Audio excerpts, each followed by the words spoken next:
Intentional deviation is needed only in adulterated environments. വാഹനങ്ങളെല്ലാം രൂപകൽപ്പന ചെയ്യപ്പെട്ടിട്ടുള്ളത് സാധാരണ രീതിയിൽ നേരെ പോകുവാനും വേണ്ടുന്ന അവസരങ്ങൾ ഗതിതിരിക്കാനും പാകത്തിലാണ്. അതിന്റെ നിയന്ത്രണ വലയം ഇടത്തോട്ട് തിരിക്കേണ്ടി വരുന്നത് അടുത്ത വളവ് ഇടത്തേക്കായതുകൊണ്ടോ അല്ലെങ്കിൽ ഇപ്പോൾ വാഹനത്തിന്റെ ഗതി വലത്തേക്കായിരിക്കുന്നത് കൊണ്ടോ ആണ്. നേരെയുള്ള വഴിയിൽ വളയം തിരിക്കേണ്ടി വരുന്നില്ല. വളഞ്ഞു കുളഞ്ഞ വഴിയിൽ മാത്രമേ നിയന്ത്രണ വലയം ഉപയോഗിക്കേണ്ടതുള്ളൂ. അതുപോലെ കൃത്രിമ ജീവിതത്തിലാണ് വിദ്യകളും സങ്കേതങ്ങളും ഔഷധങ്ങളും വേണ്ടിവരുന്നത്.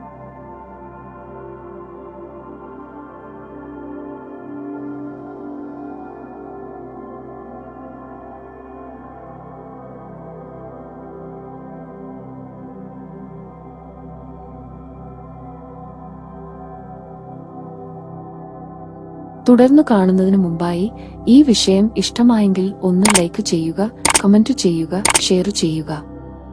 നിങ്ങൾ പ്രകൃതിയെ ഇഷ്ടപ്പെടുന്നുവെങ്കിൽ ഈ ചാനൽ സബ്സ്ക്രൈബ് ചെയ്യുക.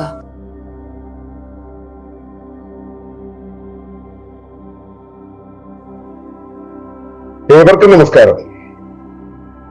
ശുഭകരമാകട്ടെ, ദിനം സന്തോഷകരമാവട്ടെ, സൗഖ്യകരമാകട്ടെ, അനുഭവങ്ങളും അനുഭൂതികളും നമ്മുടെ ഏവരെയും നയിക്കുമാറാകട്ടെ. ഈ കുട്ടികള് വാഹനം ഓടിച്ച് കളിക്കുന്നത് കണ്ടിട്ടുണ്ടോ? അവരിങ്ങനെ മുമ്പിൽ ഒരു ചക്രത്തിനായിട്ട് ഇങ്ങനെ തിരിച്ച് കൊണ്ടുപോകുന്നത് കാണാം. അത് വാഹനം മുമ്പോട്ട് പോകാൻ ഈ സൈക്കിള് ചവിട്ടുമ്പോ നമ്മൾ മുൻപോട്ട് ഇങ്ങനെ പെഡല് ചവിട്ടുന്നത് പോലെ തിരിക്കേണ്ടുന്ന ഒരു കാര്യമാണ് സ്റ്റിയറിംഗ് എന്നുള്ളതാണ് കുട്ടികളുടെ ധാരണ. അതുകൊണ്ടാണ് അവരിങ്ങനെ തിരിച്ച് കളിക്കുന്നത്. പക്ഷെ അങ്ങനെ ഒരു തിരിക്കല് എപ്പോഴും ആവശ്യമില്ലല്ലോ. വാഹനത്തിന്റെ ഗതി തിരിക്കാൻ വേണ്ടി മാത്രമാണ് സ്റ്റിയറിംഗ് നമ്മൾ തിരിക്കുന്നത്. സ്റ്റിയറിംഗുമായിട്ട് അറ്റാച്ച് ചെയ്തിട്ടുള്ള ഒരു വണ്ടിയുമായിട്ട് നമ്മൾ റോഡിലേക്ക് ഇറങ്ങുമ്പോൾ മര്യാദക്കുള്ള റോഡാണെങ്കിൽ നേരെ അങ്ങ് പോവും. എന്തായാലും റോഡിന് വളവുകൾ ഉണ്ടാവും. ആ വളവിനനുസരിച്ച് വലത്തോട്ട് തിരിക്കണമെങ്കിൽ ഇത് വലത്തോട്ട് തിരിക്കും. വലത്തോട്ട് തിരിച്ചു കഴിഞ്ഞാൽ വീണ്ടും സ്ട്രെയിറ്റ് ആക്കേണ്ടതുണ്ട് എന്നുള്ളത് കൊണ്ട് വീണ്ടും സ്റ്റിയറിംഗ് പിടിച്ച് ഇടത്തോട്ട് തിരിക്കും. ഇടത്തോട്ട് തിരിക്കണമെങ്കിൽ ഇടത്തോട്ട് തിരിച്ചിട്ട് വീണ്ടും അത് വലത്തോട്ട് തിരിക്കും. അപ്പോ ഈ ഇടത്തോട്ട് തിരിഞ്ഞു നിൽക്കുന്ന വാഹനത്തിന്റെ ഗതി വലത്തോട്ട് തിരിക്കാനും വലത്തോട്ട് തിരിഞ്ഞിരിക്കുന്ന വാഹനത്തിന്റെ ഗതി ഇടത്തോട്ട് തിരിക്കാനുമായിട്ട് ഇങ്ങനെ നിരന്തരം നമ്മൾ സ്റ്റിയറിംഗിൽ പിടിച്ച് തിരിച്ചാണ് ഒടുവിൽ വാഹനം നേരെ പോയിക്കൊണ്ടിരിക്കുന്നത്. വാഹനങ്ങൾ ഉണ്ടാക്കിയിട്ടുള്ളത് പലപ്പോഴും പല വാഹനങ്ങളുടെയും ആ സ്റ്റിയറിംഗ് കണക്ട് ചെയ്തിട്ടുള്ള ഒരു സ്പ്രിങ്ങുമായിട്ടായിരിക്കും. അതുകൊണ്ട് തന്നെ നമ്മൾ കൈ വിട്ട് കഴിഞ്ഞാൽ പിന്നെ വാഹനം നേരെയാണ് പോവുക. നേരെ പോവുക എന്നുള്ളത് തന്നെയാണ് വാഹനത്തിന്റെ ധർമ്മം. പണ്ട് ഇൻഡിക്കേറ്ററിന്റെ കാര്യം വന്നപ്പോ ഇതുപോലെ വലത്തോട്ട് തിരിയെങ്കിൽ വലത്തോട്ടേക്ക് ഇൻഡിക്കേറ്റർ ഇടും, ഇടത്തോട്ട് തിരിയണമെങ്കിൽ ഇടത്തോട്ട് ഇൻഡിക്കേറ്റർ ഇടും. അപ്പൊ നേരെ പോകണമെങ്കിൽ 2 ഇൻഡിക്കേറ്റർ ഇടുന്നുള്ളൊരു രീതി നമ്മുടെ നാട്ടിലുണ്ട്. 2 ഇൻഡിക്കേറ്ററും കൂടെ ഇടുന്നത് എന്തിനാ വെച്ചാൽ മുൻപിൽ അപകടമുണ്ട് അല്ലെങ്കിൽ തടസ്സമുണ്ട് എന്ന് കാണിക്കാനാണ്. നേരെ പോകാൻ അപ്പൊ ഞാൻ ഈ കാര്യം ഒരു പോസ്റ്ററായിട്ട് ഇട്ടപ്പോ കുറെ പേര് ചോദിച്ചു, അപ്പൊ നേരെ പോകാൻ എന്ത് ചെയ്യും? നേരെ പോകാൻ എന്താ ചെയ്യേണ്ടത്? ഒന്നും ചെയ്യണം, നേരെ പോയാൽ പോരെ. അതിനാണ് വാഹനം ഉണ്ടാക്കിയിട്ടുള്ളത്. നേരെ പോകാൻ വേണ്ടിയാണ് വാഹനം ഉണ്ടാക്കിയിട്ടുള്ളത്. ഇവിടെ യൂണിവേഴ്സൽ ഡൈനാമിസം എന്നുള്ളത് നേരെ പോകുന്ന രീതിയിലാണ്. നേരെ പോകാൻ വേണ്ടിയാണ് ഇവയെല്ലാം രൂപകൽപ്പന ചെയ്തിട്ടുള്ളത്. നമ്മുടെ ജീവിതമാകട്ടെ, മനസ്സാകട്ടെ, ശരീരമാകട്ടെ, ആരോഗ്യമാകട്ടെ, ജീവിത സംവിധാനമാകട്ടെ, സംസ്കാരമാകട്ടെ, ഇതെല്ലാം നേരെ പോകാൻ പാകത്തിലാണ് ഉണ്ടാക്കിയിട്ടുള്ളത്. ഈ നേരെ പോവുക എന്നുള്ളതിന്റെ അകത്തേക്ക് നമ്മൾ കയറ്റി വെച്ചിട്ടുള്ള യുക്തി ഉണ്ടല്ലോ. മനുഷ്യനാണ് ഈ മൂർത്തരൂപങ്ങളില്ലാതെ ഭാവന ചെയ്യാനുള്ള ശേഷിയുള്ളത്. ആ മൂർത്തരൂപങ്ങളില്ലാതെ ഭാവന ചെയ്യാനുള്ള ശേഷി ഉപയോഗിച്ചുകൊണ്ട് നമ്മൾ നമ്മുടെ യുക്തിയെ അപ്ലൈ ചെയ്യുന്ന സമയത്ത്, അല്ലെങ്കിൽ ആ മൂർത്തരൂപങ്ങളില്ലാതെ ഭാവന ചെയ്യാനുള്ള ആ ശേഷിയുടെ ആ ഒരു പ്രവർത്തനത്തെ നമുക്ക് യുക്തി എന്ന് പറയാം. ആ യുക്തി ഉപയോഗിച്ചുകൊണ്ടാണ് നമ്മൾ നമ്മുടെ ഗതിയെ തിരിക്കുന്നത്. യുക്തി എന്നുള്ള പദത്തിന്റെ അർത്ഥം തന്നെ തർക്കം എന്നുള്ളത്, അല്ലെങ്കിൽ ഡീവിയേഷൻ എന്നുള്ളതാണ്. തർക്കം എന്നുള്ള പദത്തിന്റെയും അർത്ഥം അത് തന്നെയാണ്. വിഭ്രംശം, വഴിതിരിക്കൽ എന്നുള്ളതാണ്. അപ്പോ നമ്മുടെ ബോധത്തിന്റെ തൽക്ഷണത്തിലുള്ള ഒരു പ്രവർത്തനമാണ് താൽക്കാലികമായിട്ട് ഇപ്പോൾ വന്നുകൊണ്ടിരിക്കുന്ന ഒരു സാഹചര്യത്തിനനുസരിച്ച് അത് ഗതി തിരിഞ്ഞു പോവുക എന്നുള്ളത് ബോധത്തിന്റെ ഒരു പ്രവർത്തനമാണ്.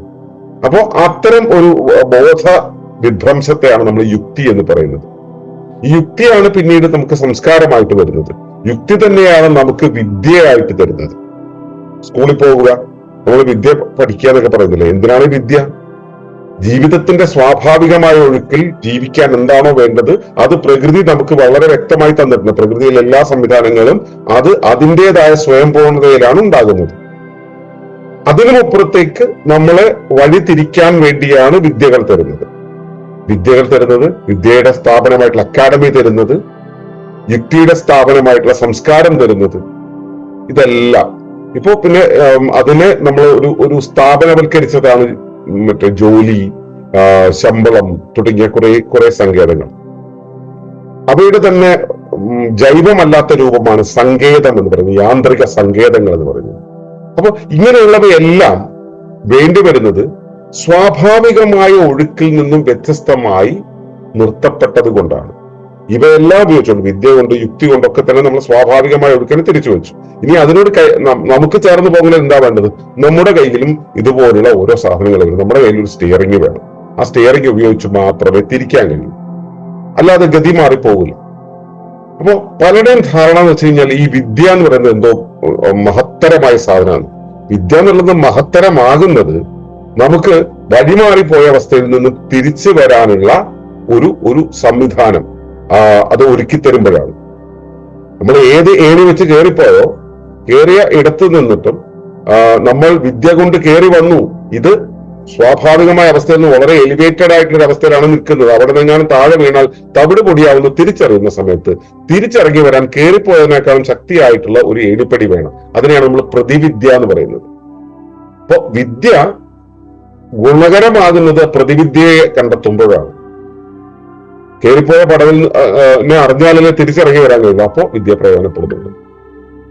സങ്കേതങ്ങൾ, നമ്മുടെ ജീവിതത്തിൽ സ്വാഭാവികമായി പോകുന്ന സങ്കേതങ്ങൾ, സ്വാഭാവികമായിട്ടുള്ള അവസ്ഥയിൽ നിന്നും വ്യത്യസ്തമായി നമ്മൾ വിദൂരതയിലേക്ക് യാത്ര ചെയ്ത് കഴിയുമ്പോൾ തിരിച്ചിറങ്ങി വരാനോ തിരിച്ച് കാര്യങ്ങളെ ക്രമീകരിക്കാനോ നമുക്ക് സങ്കേതങ്ങൾ ആവശ്യമായിട്ട് വരുന്നുണ്ട്.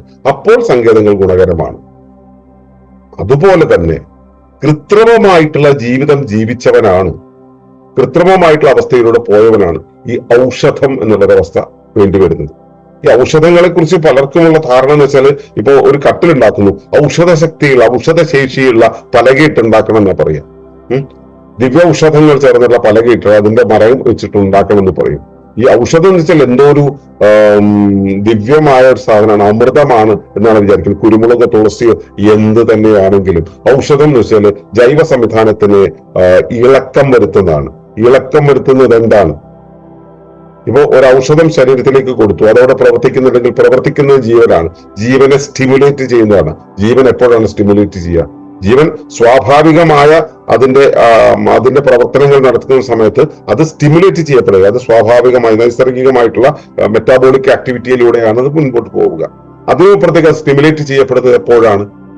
അതിനകത്തേക്ക് അതിന് താങ്ങാൻ കഴിയാത്തതോ അതിന് ഉൾക്കൊള്ളാൻ കഴിയാത്തതോ ആയിട്ടുള്ള ഒരു അംശം അവിടേക്ക് വരുമ്പോഴാണ്. അതിനെയാണ് നമ്മൾ ഔഷധം എന്ന് പറയുക. അപ്പൊ നമ്മുടെ ഗതി തിരിക്കുന്ന സാധനം, ജീവന്റെ ഗതി തിരിക്കുന്ന സാധനമാണ് ഔഷധം എന്ന് പറയുന്നത്. ഈ ഔഷധം ഒരു ശവശരീരത്തിൽ അപ്ലൈ ചെയ്ത് കഴിഞ്ഞാൽ ശരീരം എഴുന്നേറ്റ് നടക്കൊന്നുമില്ലല്ലോ. അപ്പൊ ഔഷധത്തിനാണോ ശക്തിയുള്ളത്? അല്ല. ഔഷധത്തിന്റെ ആ വിഷാംശം ശരീരത്തിനകത്തേക്ക് ചെല്ലുമ്പോൾ ശരീരം അതിനോട് കാണിക്കുന്ന പ്രതിപ്രവർത്തനമാണ് നമുക്ക് കിട്ടുന്ന ആ ഒരു റിയാക്ഷൻ അല്ലെങ്കിൽ എന്തെങ്കിലും റെസ്പോൺസ് എന്ന് പറയുന്നത്. അപ്പൊ ഈ ഔഷധവും ഒരു വിശുദ്ധ സാധനമൊന്നുമല്ല, അമൃത് എന്ന് പറയുന്നത് പോലുള്ള സംഭവമൊന്നുമല്ല. അത് വിദ്യ പോലെ, സങ്കേതം പോലെ, ഔഷധം പോലെ ഒരു അഡൾട്ടറേഷനാണ്. ഒരു അഡൾട്ടറേഷനിൽ നിന്നും ഇറങ്ങി വരാനുള്ള ഒരവസ്ഥയാണ്. ഔഷധം ആർക്കാണ് വേണ്ടി വരിക? മര്യാദയ്ക്ക് ചെയ്യുന്നതിന് ഔഷധം വേണ്ടി വരും. കൃത്രിമമായിട്ട് ജീവിക്കുന്നവന്, കണ്ട കാര്യങ്ങളിലൊക്കെ കൊണ്ട് തലയിട്ട് മൊത്തം ശരീരം മുഴുവൻ പുലിവാലാക്കിയ ഒരാൾക്ക് ഔഷധവും വേണ്ടി വരും.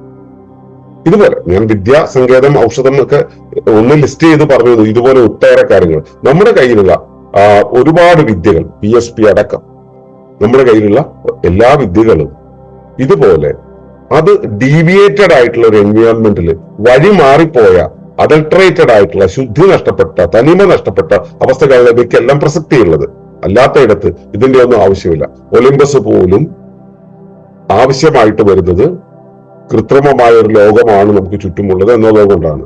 സ്വാഭാവികമായിട്ടുള്ള ഒരു പ്രകൃതിയിൽ ഒളിമ്പസ് പോലൊരു സങ്കേതത്തിന് യാതൊരു പ്രസക്തിയില്ല, അതിന്റെ ആവശ്യമില്ല. നിങ്ങൾ സ്വാഭാവികതയിലേക്ക് എത്തിയാൽ ഒളിമ്പസിനെടുത്ത് ദൂരക്കളയും. കാരണം നിങ്ങൾ ഉപയോഗിച്ച് വന്ന കൃത്രിമ ജീവിത പശ്ചാത്തലത്തിൽ അതിൽ നിന്ന് നിങ്ങളെ തിരികെ കൊണ്ടുവരാനുള്ള സങ്കേതം മാത്രമാണ് ഒളിമ്പസ് എന്ന് പറയുന്നത്. അതിനുള്ള ബോധ്യം മാത്രമാണ് ഒളിമ്പസ് എന്ന് പറയുന്നത്. അതിനുള്ള പ്രതിവിദ്യയാണ് ഒളിമ്പസ് എന്ന് പറയുന്നത്.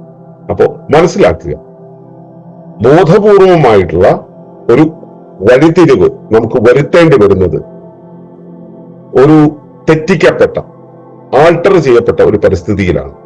അതല്ലെങ്കിൽ നമ്മളൊന്നും ചെയ്യേണ്ട കാര്യമില്ല. അതെല്ലാം ഓട്ടോ ഡ്രൈവാണ്, തനിയെ മുമ്പോട്ട് പോയിക്കോളും. ഓട്ടോ പൈലറ്റിംഗ് അത് കൃത്യമായിട്ട് നടന്നോളും. സൈബർനെറ്റിക്സ് കൃത്യമായിട്ട് നടന്നോളും. കൃത്യമായിട്ട് മുൻപോട്ട് പോകുന്ന ഒരു സംവിധാനം സ്വാഭാവിക പരിസ്ഥിതിയിൽ മാത്രമേ കാണാൻ കഴിയുള്ളൂ.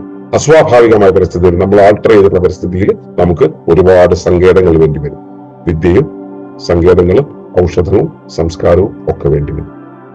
നിങ്ങൾ ഇതില് എവിടെ എത്രത്തോളം യാത്ര ചെയ്തിട്ടുണ്ട്, കണ്ടറിഞ്ഞിട്ടുണ്ട്, ഇവയിൽ എത്രത്തോളം ഉപയോഗിക്കുന്നുണ്ട് എന്ന നിരീക്ഷണം ഒന്ന് നടത്തുക.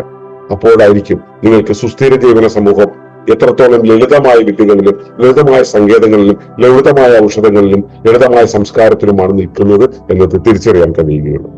ആ ബോധ്യം നിങ്ങൾക്കുണ്ടാകട്ടെ എന്ന് പ്രാർത്ഥിക്കുന്നു. നന്ദി, നമസ്കാരം.